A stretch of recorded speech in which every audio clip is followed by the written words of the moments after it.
c'est toujours un honneur de pouvoir parler de mon histoire et d'un peu de ma vision en tant qu'enfant né de gestation pour autrui. Parce que généralement on essaye de me bâillonner et notamment dans les médias, donc chaque prise de parole est importante pour sensibiliser les gens. Donc aujourd'hui je me présente à vous avec fierté en tant que fervente partisane de la lutte pour les droits de l'homme, pour une société juste en général.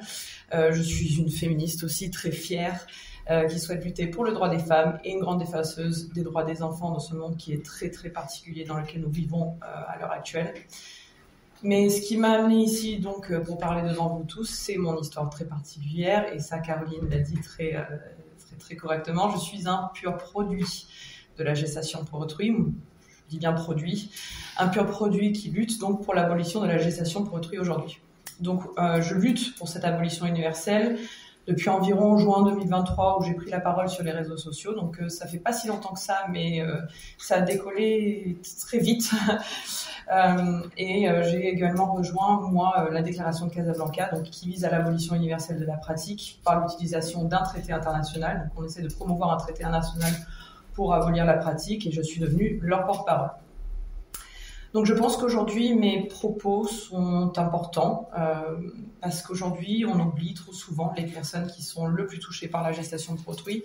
Alors, il y a les femmes, évidemment, mais il y a ceux qui ne donnent pas et qui ne peuvent pas donner leur consentement. Et ça, c'est les enfants qui sont nés de gestation pour autrui. Ces enfants qui, malheureusement, sont arrachés à leur mère à la naissance pour être vendus à des parfaits étrangers. Qui sont un petit peu commandés comme on commande des voitures à l'usine avec des options qu'on peut ou non choisir et on les traite vraiment comme des vulgaires produits. Donc comme je l'ai dit précédemment, je suis un produit de la gestation pour autrui, donc j'ai été créée, j'ai été vendue, j'ai été achetée. Et je vais vous raconter mon histoire très brièvement parce que je pense que je suis limitée en temps, mais ça va durer quand même un moment. Donc, bon. Ah, ça va, ok. Et je vais vous raconter aussi comment ça m'a affectée et pourquoi on peut pas aujourd'hui réguler la gestation pour autrui, mais il faut absolument l'abolir pour le bien-être de l'enfant, pour le droit des enfants, parce que un enfant ne devrait jamais faire l'objet d'un contrat et surtout d'une transaction. Je crois qu'on est tous d'accord là-dessus. La gestation pour autrui, donc ça a été au centre de nombreuses discussions aujourd'hui dans le monde, dans de nombreux pays ces derniers temps. Malheureusement, ça commence ça commence à bouger dans beaucoup de pays dans le mauvais sens du terme. Et on a entendu parler dans toutes ces formes. Donc on parle de gestation pour autrui altruiste, commerciale, gestationnelle, traditionnelle aux États-Unis. Mais en Belgique, vous parlez de haute technologie, de basse technologie, qui est pour moi abominable. Excusez-moi, je vous adore les Belges, mais ça c'est quand même catastrophique d'un point de vue humain. Donc aujourd'hui, ce que je comprends bien, c'est que je suis ici en Belgique parce que le comité consultatif de la bioéthique belge, donc dans son avis 86, a décrété être pour la GPA. Ce qui me paraît quand même assez incroyable parce que la GPA va à l'encontre littéralement de toute éthique et morale, et cette éthique et cette morale devraient être protégées par ce fameux comité.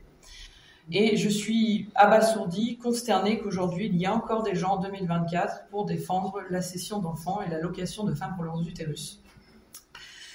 Donc, je vais vous raconter mon histoire brièvement et je vais prendre l'angle après de l'enfant, moi, parce que bon, ça a été extrêmement bien expliqué par les juristes, les médecins. Voilà, vous avez été fabuleuse vraiment dans vos discours et je vous en remercie. Donc, je vais prendre l'angle de l'enfant, moi, personnellement, parce que je suis un enfant né par GPA. Donc, je suis Olivia, j'ai 32 ans, donc je suis mariée, j'ai 3 beaux enfants. Je vis évidemment dans le sud de la France, comme on l'a dit. Je suis née donc à Louisville, au Kentucky, aux États-Unis en 1991. Donc, mes parents, il y a de ça maintenant une quarantaine d'années, ils se sont dit, bon, maintenant il va falloir faire un enfant, donc ils n'ont pas utilisé l'adoption parce qu'ils voulaient un enfant de leur gène. C'est leur mot, je précise. Donc, ils ont trouvé une mère porteuse aux États-Unis. Ça n'a pas fonctionné une première fois. Une deuxième fois, ils ont été remis avec ce qui est devenu ma mère.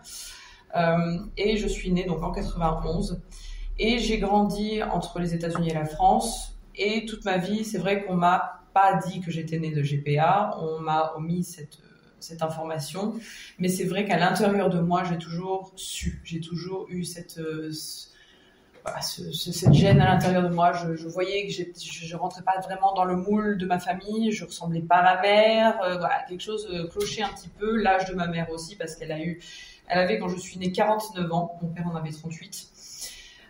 Et c'est vers l'âge de 17 ans que vraiment j'ai commencé à faire des recherches sur la gestation pour autrui. J'ai ouvert Google, je me suis dit ok, aujourd'hui il y a quelque chose qui cloche, il y a rien qui va dans l'histoire. Donc j'ai fait mes recherches et très vite je suis tombée donc sur des agences de gestation pour autrui au Kentucky.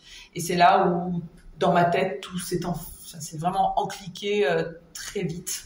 Et de là, j'ai commencé à raconter à tout le monde que j'étais née de GPA. Donc quand je suis tombée enceinte de ma fille la première fois à 26 ans, quand on me demandait mes antécédents médicaux, je disais que je savais pas, que j'étais née de GPA et que voilà, j'avais pas de dossier médical de ce côté-là. Et d'ailleurs, j'ai eu malheureusement beaucoup d'insultes de la part du corps médical français. Ça a été très très violent. Donc ça a été difficile pour moi. J'ai vécu des années dures de ne pas savoir d'où je venais, qui j'étais. Je connaissais pas 50% de mes gènes. C'était extrêmement difficile pour moi psychologiquement parlant. Si difficile que la mère de mon mari, ma belle-mère Pascale, que j'embrasse et que j'aime énormément, m'a offert un test ADN à l'âge de mes 30 ans. Et c'est à l'âge de mes 30 ans que j'ai découvert, en fait, grâce à ce test ADN, que j'étais née vraiment, véritablement de mère porteuse. Donc j'avais la preuve irréfutable devant moi, j'avais une preuve tangible que j'étais née de GPA. Bon, ce test ADN, on s'y attendait pas, en fait, j'ai pu trouver. Quand on prend le test ADN, on est matché dans la base de données, donc notre ADN est utilisé, matché avec d'autres personnes qui ont pris le test dans la base de données. Et moi, j'ai été matché avec une cousine et mon oncle. Donc, j'ai pris connaissance de cette cousine, j'ai pris contact avec elle. Elle m'a gentiment aidée parce que j'ai pu rencontrer mon demi-frère que j'ai rencontré à New York la semaine dernière. Donc, je suis encore toute, je suis encore toute émue de ce moment qui était magnifique. Et j'ai pu donc rencontrer mon demi-frère, mes demi-sœurs. Mes demi-sœurs, je les ai pas vues en chair et en os, mais j'espère les voir un jour. Et j'ai pu avoir une conversation avec ma mère porteuse, qui dans mon cas était ma mère biologique. Donc, très souvent, les gens qui sont pour la gestation pour autrui me prennent sur mon mission et me disent « Oui, mais Olivia, toi, c'est le mensonge, c'est à cause du mensonge de tes parents que tu as pété un plomb, si on t'avait dit depuis le début. » Voilà, c'est généralement l'angle qu'on prend pour essayer de me descendre. Ça ne me fonctionne pas parce que je suis en contact. J'ai réussi ces derniers mois à regrouper environ 6 enfants nés de GPA aux États-Unis et elles ont toutes, donc notamment en plus la fameuse Baby M qui a fait jurisprudence aux États-Unis en 85. Et elles ont toutes su qu'elles étaient nées par GPA depuis le début et elles ont toutes développé des troubles psychologiques liés au fait qu'elles étaient nées de GPA. Donc ça, c'est pas le mensonge en tout cas qui a créé mes soucis, c'est vraiment cette naissance qui est très particulière et qui est terrible en fait pour l'enfant. Alors, comment est-ce que ça se fait qu'aujourd'hui je plaide avec autant de conviction contre la GPA ? En fait, c'est vraiment le processus qui m'a mis au monde. Pourquoi je suis pas une bonne petite fille qui remercie la vie pour la GPA et mes parents commanditaires, comme on aime si bien le dire sur les réseaux sociaux ? Tout simplement parce que je sais à quel point ça peut affecter l'enfant, puisque j'ai grandi comme en étant une enfant née par GPA, mais parce que je sais aussi, en tant que femme et en tant que mère, ce que ça peut faire à une femme et une mère aussi. Donc je soutiens l'abolition de la GPA dans le monde entier pour de nombreuses raisons, mais surtout parce que ça va à l'encontre des droits des femmes et des enfants. Bon, la liste des raisons pour lesquelles je combats la GPA, l'immense liste de raisons pour lesquelles la GPA va à l'encontre des droits des femmes est trop longue pour moi pour expliquer. Je vais pas l'expliquer parce que ça a été expliqué juste avant. Mais moi, donc, je vais prendre l'angle de l'enfant. Je vais vous laisser les raisons pour lesquelles je suis contre la GPA du point de vue de l'enfant. Je suis limitée dans le temps, donc on va se limiter à quelques raisons. Donc, la première raison pour laquelle je suis contre la GPA, ça commence avant la conception. Donc, c'est vraiment la signature du contrat entre la mère porteuse et les parents commanditaires. Parce qu'en fait, on place au milieu d'un contrat un enfant qui doit être créé pour être abandonné à la naissance. Donc on parle vraiment d'une marchandisation de l'enfant, on crée un produit, littéralement. qui est donné, qui est vendu à la naissance.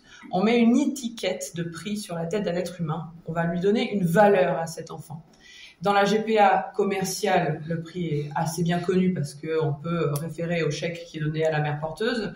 Mais dans la GPA dite altruiste, comme on adore l'appeler dans certains pays, il n'y a rien d'altruiste, il n'y a pas censé avoir échange d'argent entre la mère porteuse et les parents commanditaires. Mais il y a toujours un prix sur la FIV, les frais remboursés à la mère porteuse, parfois beaucoup plus que le salaire minimum dans son propre pays, les frais d'agence, les frais de voyage, les avocats, voilà, on l'a dit, les procédures de FIV. Enfin bref, c'est énorme, les prix sont énormes et j'ai regardé un petit peu en arrivant. En Belgique, on estime en moyenne qu'une GPA coûte 54 000 €. Donc il y a quand même de l'argent qui voyage. Donc, et dans la GPA altruiste comme dans la GPA commerciale, on place toujours ce petit être humain au centre d'un contrat. Donc, que ce soit altruiste ou commercial, c'est la même chose. Et pour moi, ça a vraiment été la première chose qui m'a vraiment blessée, savoir qu'à un moment donné dans ma vie, j'ai été échangée contre un chèque. Savoir que je valais en fait une certaine somme d'argent. Savoir que je suis un produit qui a été créé, cultivé, vendu, acheté. Et pendant très longtemps, il faut dire que ça m'a torturée. Parce que je savais que je valais beaucoup d'argent, que mes parents commanditaires avaient investi beaucoup d'argent pour m'avoir et que du coup j'avais ce conflit d'intérêts, cette loyauté que je leur devais pour être en vie. Et il m'a fallu quand même 31 ans pour m'exprimer, pour dire publiquement ce que je pense de la gestation pour autrui à cause de cela. Et le jour où j'ai pris la décision d'en parler, je savais que ça allait me coûter très cher et ça allait me coûter mes parents. Car malheureusement, j'aurais rompu cette loyauté que je leur devais pour m'avoir acheté à un prix si élevé. Et malheureusement, aujourd'hui, je paye encore ce prix. J'ai de la chance, j'ai mon mari, j'ai mes enfants, et sans eux, je peux très clairement vous dire qu'aujourd'hui, je serais certainement pas là pour en parler. Et comme je vous l'ai dit précédemment, je suis en contact avec d'autres enfants nés par GPA et c'est toutes des filles, bizarrement on est toutes des filles, 6 filles et elles n'osent pas parler aujourd'hui justement parce qu'elles ont peur de perdre leurs parents, elles ont peur de subir ce deuxième abandon et je les comprends parce que ce conflit de loyauté qui pèse sur nos têtes est vraiment tellement lourd que certaines ne parleront jamais. Donc la deuxième raison pour laquelle je suis contre la GPA, c'est en plus parce qu'on n'interroge jamais les parents commanditaires dans aucune forme de GPA. Ils ne passent aucun contrôle, ce qui permet à des potentiels pédophiles, des narcissistes, des potentiels parents violents d'acheter des bébés comme ils le souhaitent, juste parce qu'ils le peuvent et parce qu'ils ont l'argent. Et il est complètement utopique de penser que parce que les enfants sont achetés pour une grosse somme d'argent, parce qu'ils sont si désirés, qu'ils seront automatiquement heureux et bien soignés. Alors moi, je vais vous prendre donner un exemple qui peut-être vous avez entendu parler ou qui va tous vous choquer. C'était le cas de Mark Newton et Peter Twang. C'est un couple australien très vicieux qui a payé une mère porteuse russe pour porter leur futur enfant. Ce même enfant qu'ils avaient commencé à violer alors qu'il était nouveau-né. Alors, vous l'avez bien entendu, ils ont commencé à abuser du nouveau-né quelques jours seulement après sa naissance, et ce, pour 6 ans. Pendant 6 ans. Jusqu'à ce que les gens commencent à prendre conscience de ce que subissait ce petit garçon. Et en fait, ils ont parcouru le monde pour offrir cet enfant à au moins 8 hommes, apparemment. Et ils ont enregistré donc les sévices et les diffusé sur Internet. Horrible. Et la police pense que le couple a créé le garçon dans le seul but de l'exploiter. Ces hommes, maintenant, ils purgent une peine, mais ça ne va jamais réparer le dommage qui a été causé par l'enfant. C'est irréversible. Il y a quelques jours, on a vu le cas d'Adam King, qui est un vétérinaire américain très connu aux États-Unis parce qu'il fait des shows pour les enfants, pas pour les enfants, lapsus révélateur, pour les chiens. C'est un juge pour les chiens et il a été accusé de pédopornographie, d'avoir touché son neveu, sa nièce. Et ce monsieur, en fait, ils ont vu dans ses messages qu'il prévoyait d'abuser de son futur enfant qui allait naître par GPA et qui doit naître demain. Donc cet homme a été attrapé, heureusement, mais qui voilà. Donc cet enfant, on ne sait pas ce qu'il va en devenir parce que qu'est-ce qu'on va faire ? Est-ce que c'est la mère porteuse qui va le récupérer ? Est-ce qu'il va terminer dans un orphelinat ? Est-ce que Voilà, on ne sait pas ce que va devenir cet enfant. La troisième raison pour laquelle je suis contre la gestation pour autrui, c'est ce qui se passe pendant la grossesse. Je crois qu'on oublie très sincèrement ce qui se passe on oublie qu'il y a un échange entre l'enfant et la mère pendant la grossesse, comme on l'a si bien dit juste avant. L'enfant écoute la voix de la mère, il écoute ses battements de cœur, il va manger ce qu'il mange. Il y a des échanges, je sais pas à quel point dans l'humanité on a commencé à omettre ce lien mère-enfant qui est si important. Et je pense qu'il faut vraiment rien comprendre en psychologie humaine pour le nier. C'est primitif, c'est animal, on est fait pour être élevé par les femmes qui nous portent. La quatrième raison pour laquelle je suis contre la GPA pour les enfants, et c'est ce qui se passe à la naissance. Donc cet enfant va venir au monde pour rencontrer sa mère, il est arraché pour être placé dans les bras de parfaits étrangers.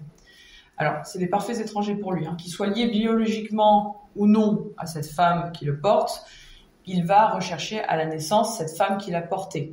Encore une fois, c'est instinctif, c'est animal.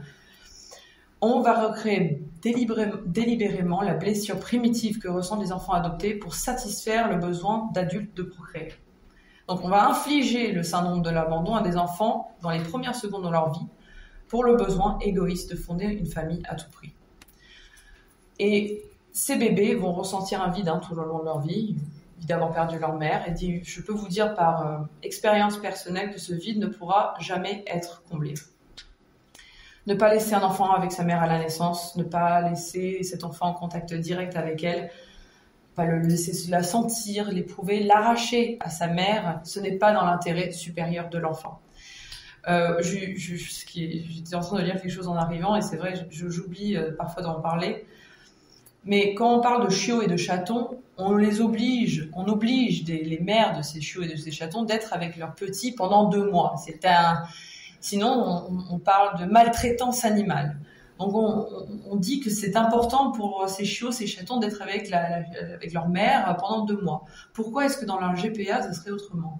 Pourquoi est-ce que enlever un enfant de sa mère serait une bonne chose ? Je sais pas. Moi, la logique m'échappe parfois, mais Donc, je vais revenir à ma propre histoire. Donc, moi, j'ai 32 ans, donc j'ai toute ma vie essayé de combler ce vide incommensurable par la drogue, par l'alcool, par malheureusement des tentatives de suicide, parce que j'essayais constamment de refermer cette blessure qui était si profonde que j'avais l'impression de faire une hémorragie externe, très honnêtement. Et il a fallu 32 ans pour comprendre et arrêter de combler ce vide avec l'aide de ma psychologue, ma psychanalyste exactement, et mon psychiatre, évidemment mon mari qui est aussi un psychologue très souvent. J'ai eu la chance de trouver ma mère porteuse grâce à ce test ADN, donc j'ai pu avoir un échange avec elle sur ce sujet, elle a pu répondre à des questions qui étaient existentielles pour moi, parce que les toutes premières questions, une des premières questions que je lui ai posées, c'était de me raconter notre séparation. Je ne sais pas pourquoi, c'était une question, j'avais vraiment besoin d'avoir la réponse. Et elle m'a expliqué lors de notre conversation, et les images dans sa tête étaient très vives parce qu'on on sentait qu'elle était encore touchée par la situation. Elle m'a expliqué qu'elle avait, évidemment, on enlève l'enfant, on le met, on nettoie, l'infirmière nettoie. Et elle m'explique qu'à ce moment-là, j'ai tourné ma petite tête, alors c'est ces mots, j'ai tourné ma petite tête et je l'ai regardée droit dans les yeux, et que ça l'avait profondément touchée. Voilà. Et moi aussi.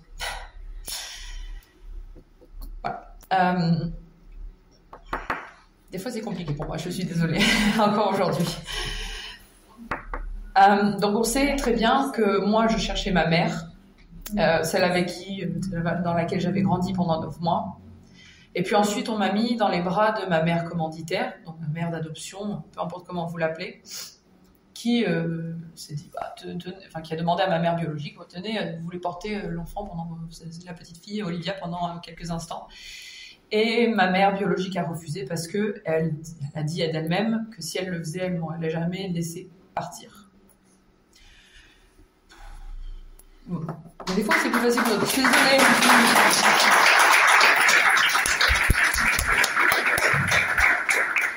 Donc la dernière fois que j'ai vu ma mère, c'était dans la salle d'accouchement, donc j'ai jamais eu de contact avec elle, j'ai jamais eu son lait, j'ai jamais pu la sentir, l'entendre. tout ce que j'ai eu, évidemment, ce sont des étrangers, donc qui se sont occupés de moi, évidemment. Hein, mais c'est là où j'ai été frappée donc, du syndrome de l'abandon qui m'a suivi toute ma vie et qui me poursuit hein, encore aujourd'hui. On le voit très bien. Une deuxième chose qui se produit à la naissance, c'est la falsification de l'identité de l'enfant. Parce que c'est vrai que moi, j'ai grandi avec toute ma vie un bout de papier qui me disait, et que je pensais qu'il n'était pas falsifiable, hein, je pensais que c'était la vraie... C'est pas possible de faire un faux certificat de naissance, mais si. Donc sur ce certificat de naissance, ma mère commanditaire est écrite comme ma mère biologique. Ce qui est totalement faux, hein, évidemment. Donc on falsifie des origines de l'enfant avec un papier. Donc j'ai un faux certificat de naissance qui est scellé, qui est aux États-Unis, que je peux demander, hein, évidemment, de voir ce certificat de naissance. Mais il faut l'autorisation des parents commanditaires. Et s'ils sont décédés, il faut que j'aille devant un tribunal, il faut que je paye de l'argent pour voir ce certificat de naissance. Certificat de naissance qui m'appartient quand même, je tiens à le dire. Mais on est là, j'avais un faux papier qui falsifiait mes origines. Et il faut savoir que beaucoup d'enfants qui sont nés par GPA ne savent pas qui les ont mis au monde, quelles sont leurs origines, parce que très souvent il y a des dons quand même d'ovocytes, de gamètes, de spermatozoïdes. Et ceci n'est pas dans l'intérêt supérieur de l'enfant. Je voudrais encore le rappeler, mais il y a des lois internationales qui protègent les enfants, et ça on l'a très bien vu tout à l'heure. Il y a quand même la Convention des Nations Unies dans son article 7 qui dit que les enfants ont également le droit de connaître leurs parents et d'être élevés par eux. Donc on voit très bien que la GPA va à l'encontre de cet article. Évidemment, ça n'a pas été ratifié par les États-Unis, mais bon, on le sait pourquoi. Hein. Donc dans toutes les GPA, qu'elles soient gestationnelles, traditionnelles, commerciales, altruistes, on ne pense pas à l'enfant. Dans tous les GPA, on demande à l'enfant de faire d'énormes sacrifices pour le désir d'adulte. Alors, je ne sais pas ce qu'il en est pour vous, mais je crois que dans un monde juste, on doit protéger les plus vulnérables. Lorsqu'une société demande aux plus vulnérables de faire des sacrifices pour les plus forts, c'est pas juste. C'est pas ce que j'appelle une société juste, en tout cas. Et on sait que quelque chose ne va pas. Et on sait très bien que la GPA, du coup, est une nouvelle forme de traite humaine. On se fait beaucoup d'argent sur le dos de ces femmes, de ces enfants, en laissant la traite des êtres humains se légaliser dans de nombreux pays, comme si c'était normal pour satisfaire le désir d'enfant, le désir d'enfant pour des couples qui ne peuvent pas en avoir. Rien, absolument rien, ne justifie le recours à la GPA. C'est un marché quand même qui est devenu mondial, et nous devons y mettre fin pour protéger ces femmes et ces enfants. Donc j'ai pu voir dans l'article, donc dans l'avis 86 du Comité consultatif de bioéthique de Belgique. Et j'ai été voir, parce que j'étais intéressée de voir leur vue sur l'enfant. Et ils y consacrent 8 lignes, j'ai compté. 8 lignes sur l'enfant et sur les conséquences de la GPA sur les enfants. Donc c'est 8 petites lignes dans 27 pages. Alors que ces enfants sont quand même au cœur du sujet de la GPA. Et j'ai vu qu'ils ont utilisé en plus de ça, pour s'appuyer, une étude qui est l'étude du professeur Golombok qui provient d'Angleterre. Et ces études, en fait, ont analysé donc une trentaine de familles qui ont eu des enfants nés par GPA, et ils analysent des enfants qui ont de 3 à 14 ans. Alors, autant vous dire que je ne sais pas quel enfant de 3, 7, 14 ans, peu importe, ira contredire ses parents et son existence même. Je vois pas comment, à 14 ans, j'aurais pu parler de mes soucis liés à la GPA, de mes problèmes d'identité, ça n'a vraiment strictement aucun sens. D'ailleurs, alors j'ai beaucoup de respect, hein, évidemment, pour les professeurs, pour les médecins, mais cette étude est vraiment un délire total. Et comme je vous l'ai déjà dit, c'est vraiment qu'à mes 31 ans que j'ai décidé de lutter contre la GPA, et que je savais que en parlant de ça, mes parents allaient me renier. Je le savais, c'était un coup que j'étais prêt à prendre. Et il faut comprendre encore une fois qu'on a ce conflit de loyauté. Donc à 14 ans, à 3 ans, 3 ans, comment un enfant à 3 ans pourrait exprimer son mécontentement du fait qu'il est né par GPA? Ça n'a aucun sens. Aucun sens. Enfin bref. Donc, c'est vrai que moi, en tout cas, on essaye de me taire. On essaie de me dire que je dois remercier la GPA parce que j'existe aujourd'hui. Et moi, je dis que non, je ne suis pas d'accord là-dessus. On a le droit de dire pour beaucoup d'entre nous que ça nous a foutu en l'air. Et je suis consciente qu'il y a de belles histoires. Hein. Évidemment, il y aura de belles histoires. Et je vais vous dire très honnêtement, heureusement qu'il y a de belles histoires. Mais ce n'est pas parce qu'il y a de belles histoires que ça rend la pratique plus éthique. Au temps des esclaves, je suis sûre qu'il y avait des très belles histoires d'esclaves bien traités, logés, nourris, blanchis. Voilà, j'en suis certaine. Mais est-ce que ça légitimise l'esclavagisme pour autant? Non. Et bien la gestation pour autrui, c'est pareil. Malgré toutes ces belles histoires, malgré les belles histoires que vous voyez placardées sur les réseaux sociaux, parce qu'ils sont très très forts, le lobby pro-GPA, pour faire ça, pour nous montrer que c'est que des fleurs, des papillons et que c'est superbe, cela reste la marchandisation de l'enfant, d'un être humain dans un contrat. Vous pouvez ajouter tous les adjectifs les plus beaux devant, éthique, altruiste, humanitaire. J'avais jamais entendu parler de ça d'ailleurs, c'est terrible. Ça rendra pas du tout la pratique plus belle. Je vais être claire sur 3 points que je pense qu'ils sont importants. Encore une fois, il n'y a pas le droit d'avoir un enfant. C'est triste pour les couples infertiles et je pense pour eux, très sincèrement. Mais leurs désirs ne peuvent pas être placés au-dessus des droits des enfants. Les droits des enfants ne sont pas négociables à cause du sentiment du désir d'enfant. Alors, très honnêtement, je reproche même pas à mes parents d'avoir eu recours à la GPA. Je les blâme même pas, je blâme pas les gens, les commanditaires qui vont avoir recours à la GPA. J'essaye de pas les pointer du doigt, même si des fois c'est difficile. Je blâme vraiment le système, le monde, les pays qui autorisent la GPA alors qu'elle ne devrait tout simplement pas exister. Je blâme les pays qui laissent la GPA être légale ou les pays qui ferment les yeux sur ce trafic d'êtres humains qui est devant nous. Les États doivent prendre leurs responsabilités et adopter des lois qui interdisent la GPA, mais qui aussi interdisent leurs citoyens d'aller s'acheter un enfant à l'étranger, utiliser une femme et acheter un enfant à l'étranger, puis revenir avec dans leur propre pays. Deuxièmement, j'ai pu voir, je crois même dans l'avis numéro 86, on a fait référence à ça, les défenseurs de la gestation pour autrui nous disent souvent que les cliniques de gestation pour autrui traitent l'infertilité. Mais ce n'est pas le cas. Ce qu'elles font, c'est qu'elles utilisent des femmes, elles vendent des bébés, mais elles ne traitent pas l'infertilité parce que les couples qui quittent la clinique avec un bébé, ils sont toujours infertiles. La médecine, les médecins, et je suis très heureux d'en avoir ici parmi nous, doivent guérir, traiter, réparer, mais ils ne sont pas là pour faire du commerce avec des enfants et des femmes. Troisièmement, il n'y a pas de gestation pour autrui éthique, altruiste possible. Il n'y a pas de moyen éthique de vendre des enfants. Il n'y a pas de moyen éthique de louer le corps d'une femme. Comme il n'y a pas de moyen éthique de réglementer l'esclavage, comme je le dis. Il n'y a pas de moyen éthique de réglementer la vente d'organes. Quand on parle de la vente d'un rein pour sauver une vie, par exemple, est-ce que on considère ça comme totalement inacceptable, non éthique? Ça choque tout le monde, même ceux qui sont en faveur de la gestation pour autrui.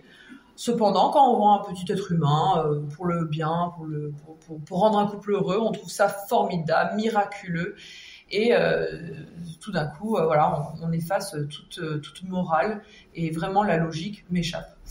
Donc la GPA, ça doit cesser maintenant. On ne peut pas continuer à vendre des enfants, à créer ce marché de la femme de l'enfant aujourd'hui qu'on voit. Les enfants et les femmes sont trop sacrés pour qu'on en abuse comme fait la gestation pour autrui. Récemment, j'ai eu un meeting avec le docteur René Friedman, qui est un gynécologue très connu en France, qui nous soutient avec la déclaration de Casablanca, qui soutient aussi les féministes, il l'a dit très clairement. Parce que lui, donc c'est si vous le connaissez pas, c'est celui qui a pratiqué la première FIV en France, qui a fait naître la première enfant bébé éprouvette, Amandine, et c'est aujourd'hui un très très grand militant contre la gestation pour autrui, le docteur René Friedman. Il dit, et je vais le citer, la gestation pour autrui, ce n'est pas comprendre le lien entre la femme et l'enfant qu'elle porte, et surtout, ce n'est pas voir la violence faite aux femmes. Il y a une sorte de GPA éthique et idéale qui n'existe pas, à laquelle les défenseurs se réfèrent, et puis il y a la réalité de ce qui se passe au Vietnam, en Inde, en Europe de l'Est, où le corps des femmes est commercialisé. Donc on voit très clairement que pour lui, une GPA éthique, c'est impossible. Alors j'ai eu tout à l'heure... j'ai vu qu'on était traité très souvent de nazis, c'est vrai, je suis traitée très souvent de nazis, d'extrême droite, de tout ce que vous voulez sur les réseaux sociaux. Bon, moi, je suis pas choquée parce que c'est pour moi les arguments de personnes qui sont pas, qui un niveau intellectuel qui n'est pas très élevé. Mais l'allusion aux nazis m'a beaucoup fait réfléchir. Et là, je vais faire référence au livre de Dan Schaub, qui est une psychologue d'ailleurs belge, qui a écrit et qui a fait référence à la GPA à l'ère des nazis. Parce qu'il y avait la GPA à l'ère des nazis. Hein, voilà, on utilisait, on crée des enfants pour le Reich, hein, donc pour créer des enfants parfaits dans le programme du Lebensborn entre 1935 et 1945. Donc Hitler, il voulait faire perdurer sa race supérieure afin de fabriquer une race aryenne, pardon. Donc chaque femme, donc chaque SS devait avec leur femme créer 4 enfants, mais ils avaient aussi par ordre secret de faire des enfants hors mariage avec des femmes correspondant au canon de beauté arien. Et ces femmes accouchaient dans l'anonymat et abandonnaient leur nouveau-né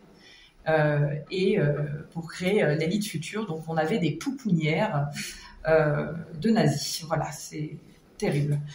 Donc quand on fait référence et qu'on nous compare avec des nazis, je crois que c'est quand même malvenu et qu'il faudrait ouvrir un livre d'histoire.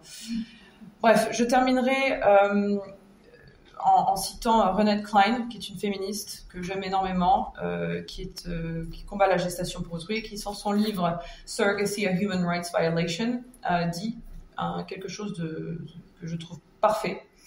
L'ensemble de l'industrie de la GPA est si profondément problématique sur tant de fronts qu'il est difficile de comprendre pourquoi quiconque ayant une conscience de justice sociale pourrait la soutenir.